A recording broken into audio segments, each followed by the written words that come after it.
আমি এখন জনগণের জন্য, দেশের জন্য। বাংলাদেশের আসন্ন জাতীয় সংসদ নির্বাচনকে ঘিরে রাজনৈতিক অঙ্গনে তৈরি হয়েছে নতুন উত্তেজনা। এবার বিএনপি ঘোষণা দিয়েছে 237টি আসনে প্রার্থীর নাম। আর সেই তালিকায় সবচেয়ে বড় চমক, দলের চেয়ারপারসন বেগম খালেদা জিয়া 3টি আসনে লড়ছেন। তিনি প্রতিদ্বন্দ্বিতা করবেন ফেনী 1, বগুড়া 7 এবং দিনাজপুর 3 আসনে। অন্যদিকে প্রথমবারের মতো নির্বাচনে নামছেন বিএনপির ভারপ্রাপ্ত চেয়ারম্যান তারেক রহমান। তিনি বগুড়া 6 আসনে প্রার্থী হচ্ছেন।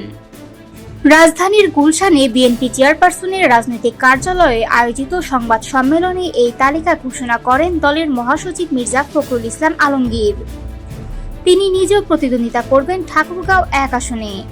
মির্জা ফখরুল জানান, যেসব আসনে প্রার্থীর নাম দেওয়া হয়নি সেগুলোর তালিকা পরে প্রকাশ করা হবে। এছাড়াও কিছু আসন শরিক দলগুলোর জন্য রাখা হয়েছে।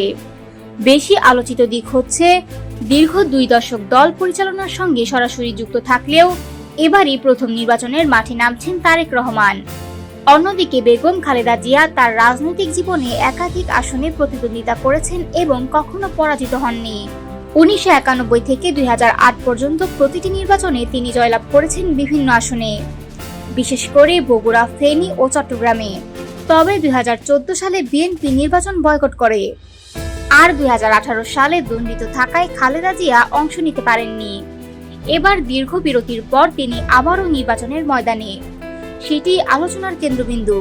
অন্যদিকে দিনাজপুরে খালেদা জিয়ার প্রার্থী হওয়ার খবরে দেখা গেছে উচ্ছ্বাস। জেলা বিএনপি কার্যালয়ে ভিড় জমায় শত শত নেতাকর্মী ও সাধারণ মানুষ। পরে আনন্দ মিছিল বের করে তারা। রাজনৈতিক বিশ্লেষকরা বলছেন, খালেদা জিয়া ও তারেক রহমান মা ছেলের এই যুগল প্রার্থিতা হয়তো পাল্টে দিতে পারে পুরো নির্বাচনী সমীকরণ।